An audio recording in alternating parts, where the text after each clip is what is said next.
Kurdistan.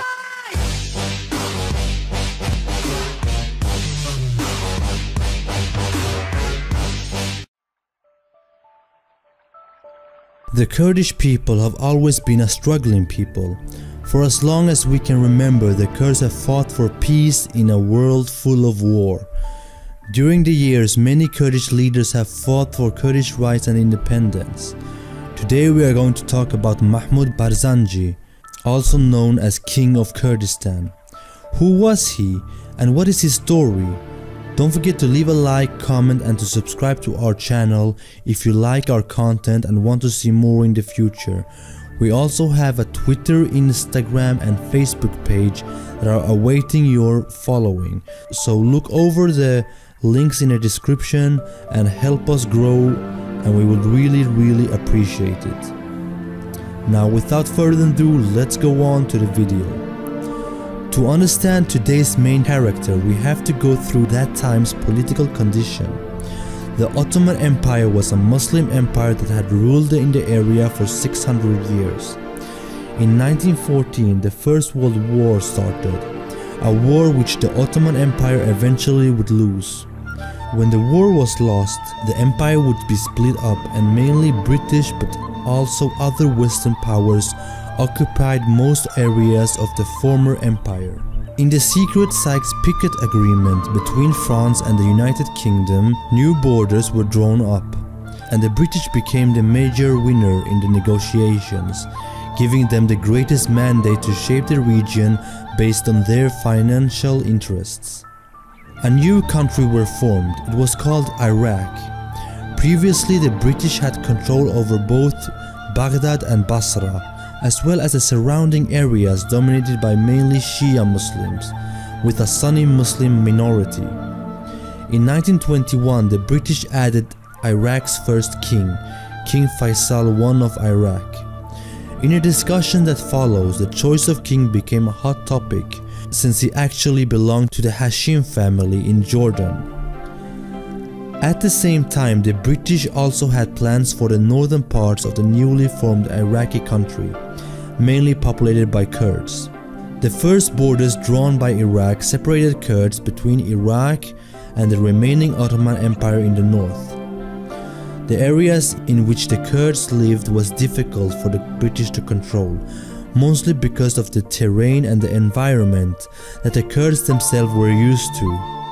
At the same time, there was a major conflict between the Ottoman government and the British about how to divide the borders. The Turks, who lost the First World War, had signed a first agreement called Treaty of Sevres, but most of the Turks opposed this, not least since it benefited the West's economic and political interests. In this agreement, the Kurds, among others, were given their own country. Eventually, the Turkish War of Independence would begin, where General Kemal Atatürk was fighting with his nationalist sides against the other fractions of the Ottoman Empire in 1919 until 1922. Kemal Atatürk won great battles early and saw, among other things, that the Turks who signed the Sevres Agreement were rid of the Turkish citizenship. Relations at this point were very bad between the Turks and the British, and the Turks also claimed Mosul Vilayet, the name for Mosul, Kirkuk and Slemani. At that time, the British suddenly saw an increasing advantage of using the Kurdish people as a buffer between themselves and the Ottoman Empire, not at least after the discovery of oil in the area. With the Kurds in the north, one could create a defense shield between the Iraqi state, which were controlled by British, and the rest of the Ottoman Empire. For the Kurds, it became increasingly clear that the British wouldn't keep what they promised, a separate country. Among most Kurds in the area, around 1990 the mood began to become extra clear, and 1 year later, 1920, the first Kurdish revolt against the British began. The British tried to calm down the situation by launching a temporary government for the Kurds with a popular leader.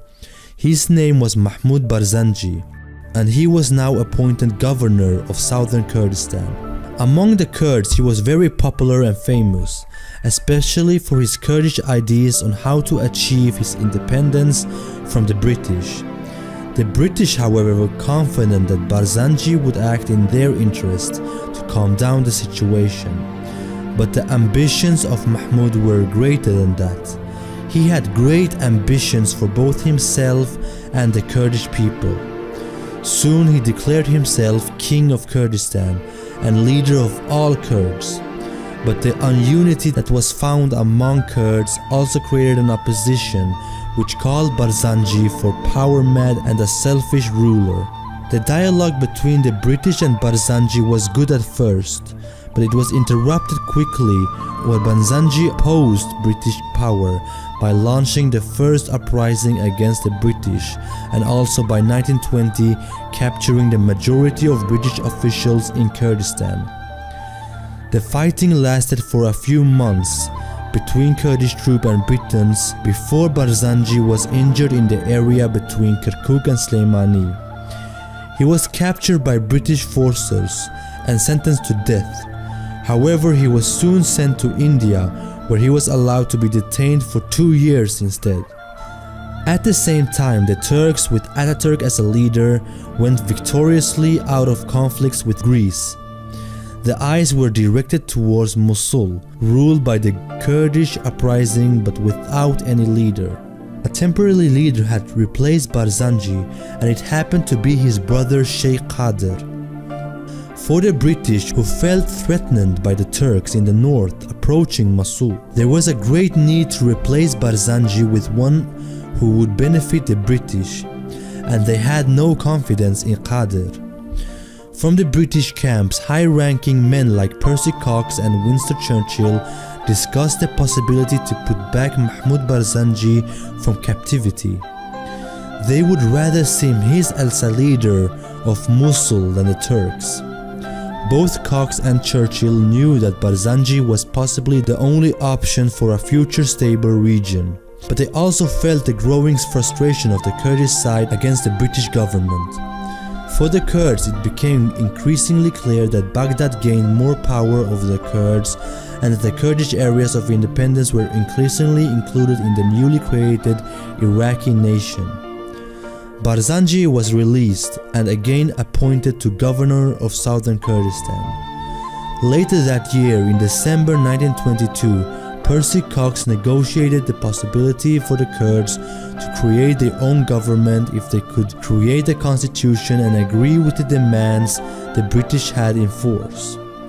At the same time, he hesitated at the possibility of finding a solution, as there was too many different groups, clans and orientations of the Kurdish people. When Barzanji returned, he again appointed himself king of Kurdish kingdom. Eventually, he declined the proposal for the British and instead began an alliance with the Turks. Hence, he had chosen a side and once again resisted the British.